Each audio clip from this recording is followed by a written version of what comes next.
नमस्कार। मैं हूं विक्रांत यादव और आप देख रहे हैं आपका अपना चैनल द स्वतंत्र। आज हम एक बड़ी खबर पर आपसे बात करेंगे, जहां पूरी दुनिया पिछले कुछ महीनों से तेल खरीदने में व्यस्त है। वहीं चीन ने पिछले कुछ महीनों में 82 टन सोना खरीद लिया है।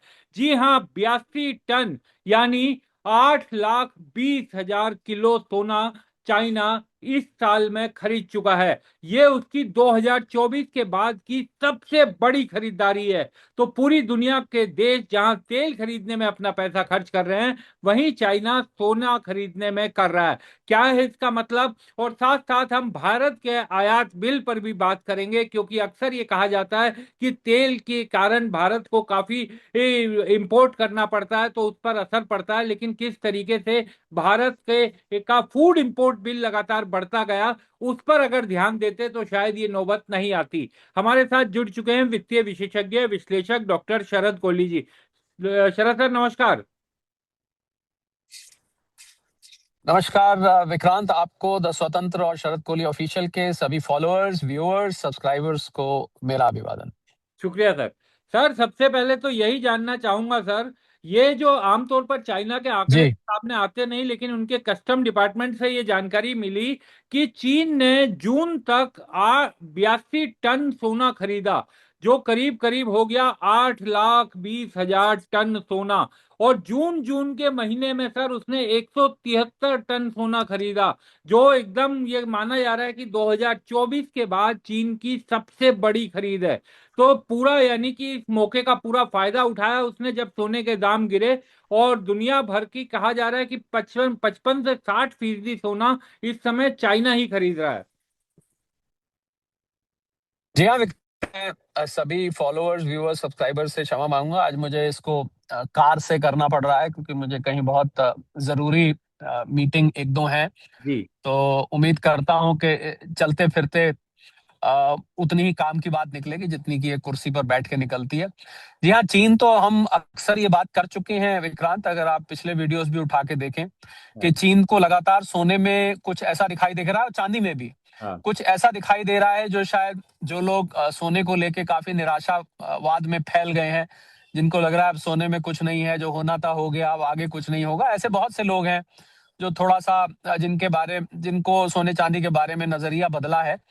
तो अगर उनका बदला है तो वो चीन से, जिसको हम इंग्लिश में क्यू कहते हैं, क्यू ले सकते हैं कि चाइना को कुछ ऐसा दिखाई दे रहा है इन दो मेटल्स में जो कि शायद दुनिया के कुछ लोगों को नहीं दिखाई दे रहा है।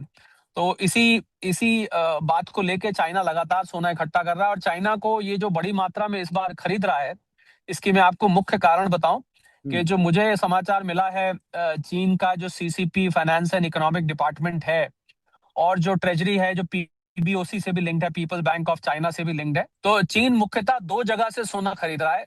एक हाँ। तो चीन वो देश या जो बड़े इंस्टीट्यूशन इसको बेच रहे हैं, जिसमें पीछे तुर्की था, रशिया था, पहले पोलैंड था, अब तो नहीं है। पर यहाँ से इतना नहीं आ रहा क्योंकि लगातार नहीं बेच रहे हैं, बीच बीच में बेचते हैं फिर रखते हैं। इनका ज्यादातर चीन जो है, जो माइनिंग कंपनीज है साउथ अफ्रीका में, साउथ अमेरिका में, हम्म। इन कंपनी से चाइना कॉन्ट्रैक्ट, क्योंकि ये इतना बड़ा सोना आप रिटेल मार्केट में नहीं खरीद सकते हैं, ये हाँ। तो आपको किसी माइनिंग कंपनी से ही कॉन्ट्रैक्ट करना पड़ेगा। तो चीन लगातार इसके भविष्य को देखते हुए, चीन को ये पक्का यकीन हो गया है कि ये धातुएं जो है ये भविष्य की धातुएं हैं। और आपको याद होगा 2 दिन पहले मैंने एक वीडियो में बोला था कि अगर विश्व युद्ध 3 होता है तो जिसके पास सोना होगा वही सबसे अमीर माना जाएगा। तो मुझे लग रहा है चाइना उस बात की पुष्टि कर रहा है कि चाइना को भी यही लग रहा है कि ये भविष्यात्मक एक धातु है और ये रियल एसेट है। रियल एस्टेट वैसे प्रॉपर्टी को कहा जाता है, पर प्रॉपर्टी भी अगर कहीं बम गिर जाए या कहीं महामारी आ जाए, किसी इलाके में बाढ़ आ जाए, तो रियल एस्टेट भी रियल नहीं रहता है, लोगों को उसको छोड़ के भागना पड़ता है। हम्म। सोना एक एसेट, ऐसा एसेट है जो रियल एसेट है, और इसको आप, अगर आपको कहीं भागना पड़ता है, अपने आप को रिलोकेट करना पड़ता है, इसको आप साथ लेके जा सकते हैं। हाँ। ऑफ कोर्स चाइना जैसा टनों खरीदा हो तो अलग बात है, वो तो ट्रक में जाएगा। पर मैं आम आदमी की बात कर रहा हूँ, आप अपनी जेब में, पोटली में बांध के, बैग में रख के, बड़ी मात्रा में जो आप धन नहीं ले जा सकते थे, वो सोने के रूप में आप एक जगह से दूसरी जगह इसको ले जा सकते हैं। तो इसको मैं रियल एसेट मानता हूं और चाइना को भी ये रियल एसेट दिख रहा है।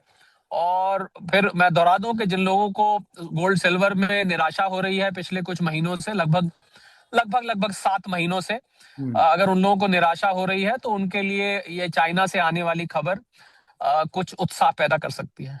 सर ये बिल्कुल, और 7 महीने से ही हम जो सोने के ऊपर सवाल उठ रहे हैं, लेकिन इन्हीं 7 महीनों में, यानी कि अगर हम पिछले साल की जो सेम तिमाही है, मार्च के बाद की, अप्रैल मई जून की अगर हम बात करें, तो चाइना ने पिछले साल जितना खरीदा था इस तिमाही में, पहली तिमाही में, उससे 2 गुना इस तिमाही में खरीदा है युद्ध के दौरान।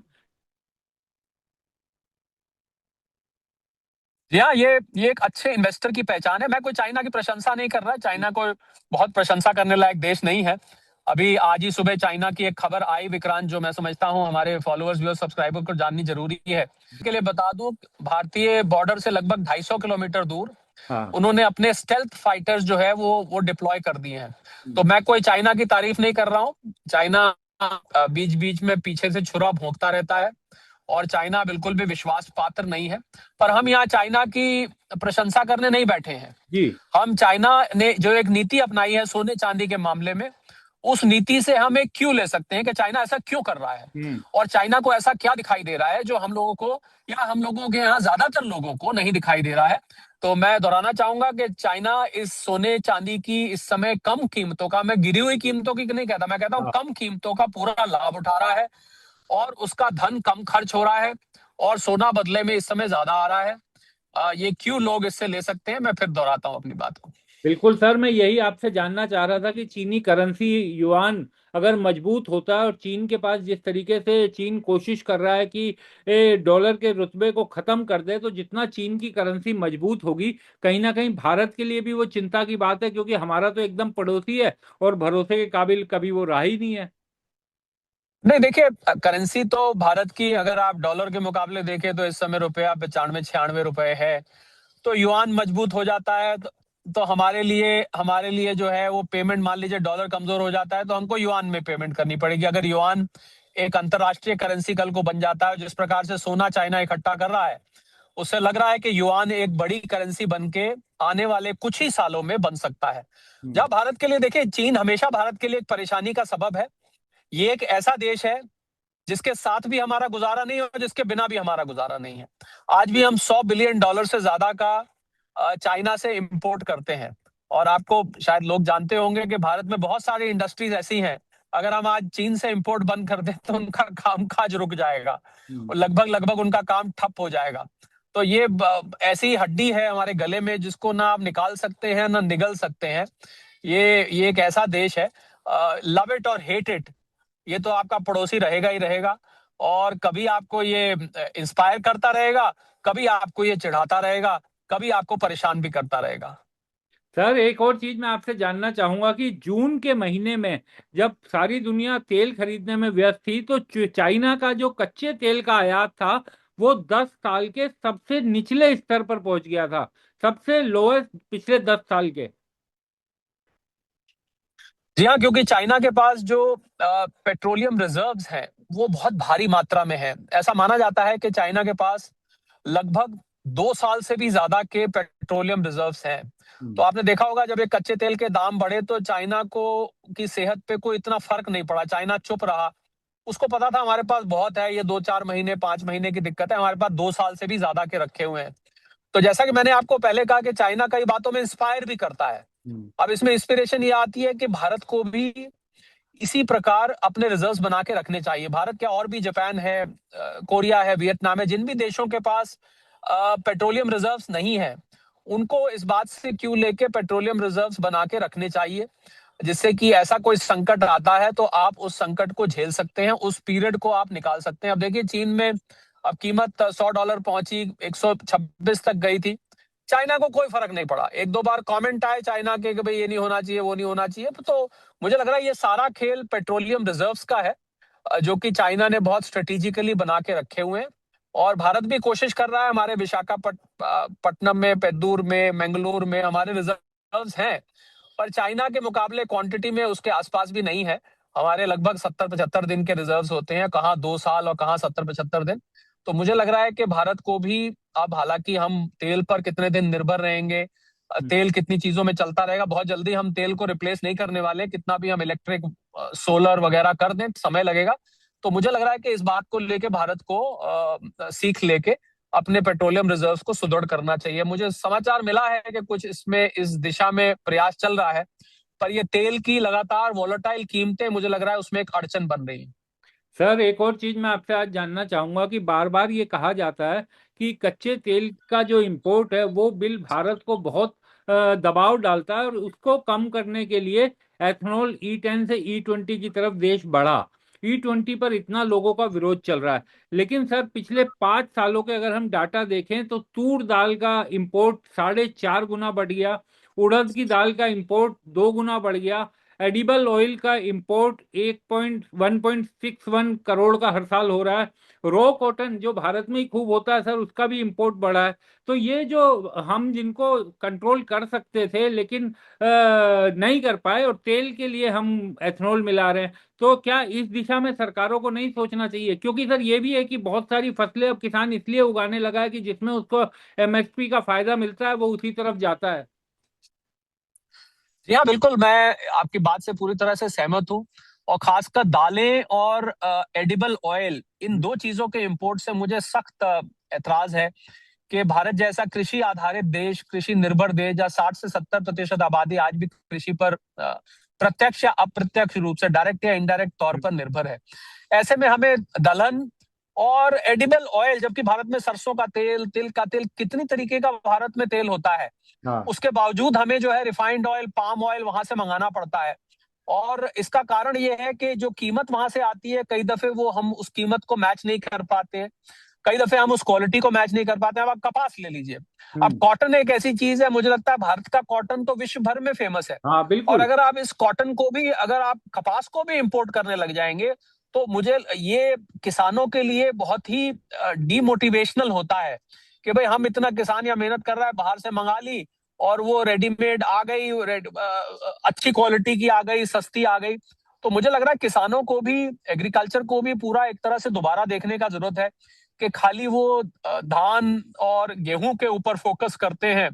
उसमें क्रॉप डाइवर्सिफिकेशन, क्रॉप रोटेशन की आज सख्त जरूरत है कि आप वो चीजें उगाएं जो हम बाहर से मंगा रहे हैं। हम्म। और अभी प्रधानमंत्री जी जब मई में आके उन्होंने भाषण दिया था कि आप विदेशी मुद्रा भंडार से संबंधित जब सोना ना खरीदो, उन्होंने कहा था, तो उन्होंने एडिबल ऑयल्स का भी नाम लिया था कि आपकी सेहत के लिए, और मैं बता दूं, ये सेहत के लिए वाकई जो बाहर से ये तेल आ रहा है, ये हम्म। सेहत के लिए अच्छा नहीं है, आपके हार्ट के लिए अच्छा नहीं है, आपके नर्वस सिस्टम के लिए लंबे समय तक आप इसका उपयोग करेंगे, अच्छा नहीं है। तो हम्म। भारत में सरसों का तेल है, यहाँ तो तिल का तेल है, बहुत तरीके के तेल भारत में होते हैं। पर क्या है कि जब कोई चीज आसानी से मिल जाती है, जब आपको उसकी क्वालिटी अच्छी लगती है, उस पर फैंसी बातें लिखी जाती हैं, और स्वाद में भी आप खाना बनाते हैं तो स्वाद अच्छा आता है, वहां की दालें भी जरा चमकदार ज्यादा होती हैं, मोटी होती हैं, तो बहुत सख्त जरूरत है। आपकी बात से मैं पूरी तरह से सहमत हूं कि ये इंपोर्ट हमें कतई करना नहीं बनता है। अगर एक कृषि आधारित देश भी इंपोर्ट करने लग जाएगा, कहा हम्म। हम यूएस से हमने एक लाल लकीर खींची हुई है कि हम आपसे कृषि का सामान नहीं मंगाएंगे, हम्म। पर दूसरी तरफ हम कृषि का सामान मंगाते हैं। आप अगर साउथ ईस्ट एशिया से कितनी वहां से दालें आ रही हैं, हम्म। इंडोनेशिया से आज हम एडिबल ऑयल इतनी भारी मात्रा में मंगा रहे हैं, और बहुत बहुमूल्य विदेशी मुद्रा भंडार इसमें खर्च होता है। 2 लाख करोड़ के आसपास का विदेशी मुद्रा भंडार, 1.5 से 2 लाख करोड़ का मेरे हिसाब से एडिबल ऑयल में इस समय जा रहा है, क्योंकि जो इस कीमत पे मिल रहा है उस कीमत में भारत में नहीं बन पा रहा। पाम ऑयल तो भारत में बहुत बिल्कुल नहीं बन पा रहा है। तो लोग अगर अपनी कंज्यूमर्स अगर अपनी आदतें बदल के स्विच कर दें, तो ये हम इससे इससे बच सकते हैं। सर एक अंतिम सवाल और जानना चाहूंगा अब मैं आपसे जाते जाते, कि क्योंकि हमेशा हम इंपोर्ट बिल की बात करते हैं, लेकिन कई ऐसे बड़े खर्चे हैं जिसको सरकार बचा सकती है। सर कल मैं एक नोमुरा की रिपोर्ट पढ़ रहा था, उसमें उसमें ये बताया गया था कि भारत में जंग लगने के कारण भारत की संपत्तियों में हर साल करीब 14 लाख करोड़ रुपए का नुकसान हो जाता है। ये भारत की GDP का करीब करीब 4.3% है। और उसमें यह भी कहा गया है कि अगर भारत बेहतर कोरोजन प्रोटेक्शन अपनाए तो देश की GDP 1.5% हर साल ज्यादा बढ़ सकती है। तो बताइए, हमारे पुल, हमारी संपत्तियां केवल जंग लगने के कारण 14 लाख करोड़ का हर साल नुकसान हो रहा है सर। आपको सच बात बताऊं तो जंग लगने के कारण 14 लाख करोड़ नहीं, इससे कहीं ज्यादा नुकसान हो रहा है, क्योंकि जंग उस सिस्टम में भी लगा हुआ है हम्म। जो सिस्टम काम करके नहीं देता है। असली जंग तो वहां लगा हुआ है। ये तो आप लोहे पे जो जंग लगता है उसकी बात कर रहे हैं, पुल हैं। और ये जो आपने बात करी ना, इसमें पब्लिक संपत्ति बहुत है हाँ बिल्कुल। इसमें, रेलवेज की, हाँ रेलवे। रेलवेज की, हम्म। हाईवेज की, हाँ और कंस्ट्रक्शन विभाग की, हाँ जो सरकारी कंस्ट्रक्शन कंपनीज हैं, इनका इस प्रकार से सामान जो है वो एक शब्द होता है हिंदी में, उसको कहते हैं रुलता रहता है, हाँ पंजाब में भी इस्तेमाल करते हैं कि वो हाँ। सामान रुल जाता है, बिल्कुल पड़ा रहता है सड़क के किनारे, उस पे पानी मॉइस्चर आता है, उससे वो जंग लग जाता है, पुल पुराने हो जाते हैं। हम्म। बिल्कुल सही बात है। मुझे लगता है राष्ट्रीय संपत्ति का इस प्रकार से नाश होना, इस प्रकार से उसका बर्बाद हो जाना, और जीडीपी का 4-5% खाली जंग लगने से चले जाना, हालांकि मैंने कहा जो दूसरा वाला जंग है वो हाँ इससे ज्यादा, कहीं ज्यादा नुकसान पहुंचा जाता है। तो वो जंग जो है, बिल्कुल ये इस पे ठोस कदम उठाए जाने की जरूरत है। और इस प्रकार की बर्बादी, किसी दिन बर्बादियों पे बात करेंगे हाँ विक्रांत, के और कहाँ कहाँ बर्बादियां होती है। आज तो आपने लोहे पे जंग की बात हाँ करी, हाँ मेरे पास बर्बादी जो देश में रिसोर्सेस की होती है हाँ उसकी बहुत लंबी फेहरिस्त है। हाँ और अगर आप वो सुनेंगे तो आप हैरान रह जाएंगे, फिर ये जीडीपी का काफी परसेंटेज पहुंच जाएगा। मैं शुरू हो जाऊंगा फूड हाँ कॉरपोरेशन में पड़े हुए अनाज से, हाँ और मैं चला जाऊंगा सीमेंट तक, मैं चला जाऊंगा और बहुत सारी चीजों पर, जहां पर जिसको एसेट मोनेटाइजेशन जब सरकार लाई थी, कि हाँ जो चीजें बर्बाद पड़ी हैं किनारे, जो इस्तेमाल ही नहीं की जा रही हैं, पड़ी पड़ी खराब हो जाती हैं, हाँ। बहुत सारी ऐसी चीजें हैं। बहुत ही दुख की बात है कि हमारे देश में रिसोर्सेस की पहले ही कमी है, हम्म। और ऐसी जगह फिर बर्बादी होती है तो बहुत दुख होता है हम्म। कि पहले ही जहाँ रिसोर्सेस की कमी है, जहाँ हम लोग स्ट्रगल करते हैं गरीबी हटाने के लिए और भी सब चीजों के लिए, वहां बर्बादी भी साथ साथ ही होती रहती है। मुझे लगता है विक्रांत, हमारा वीडियो अधूरा रह जाएगा हाँ अगर हमने जाते जाते सोने चांदी पे दर्शकों को अपडेट नहीं किया तो। ठीक है। आपकी इजाजत हो तो जी मैं एक बिल्कुल। और डेवलपमेंट हुई है उसके लिए अपडेट कर दूं, जी। क्योंकि आपका वीडियो जब होता है मेरे साथ खासकर, तो लोगों के दिमाग में सोना चांदी एक बार को जरूर आ जाता है। हाँ। तो एक कंपनी है अमेरिका में, फ्लोरिडा में, मायामी, मायामी वहां का शहर है, फ्लोरिडा प्रोविंस है जहां से राष्ट्रपति ट्रंप आते हैं। हम्म। तो मायामी में एक कंपनी है, उसका नाम है सिटाडेल सिक्योरिटीज। हम्म। सिटाडेल सिक्योरिटीज एक केन ग्रिफिन एक 2002 में फाउंड की गई थी, और ये कंपनी इतनी बड़ी हो गई कि अमेरिका में करीब 25-30% जो मार्केट की ट्रेडिंग होती है उसको ये कंट्रोल करती है। विक्रांत ध्यान दीजिएगा, जी। 25-30% मार्केट, रिटेल वॉल्यूम भी हाँ और होलसेल इंस्टीट्यूशनल वॉल्यूम भी।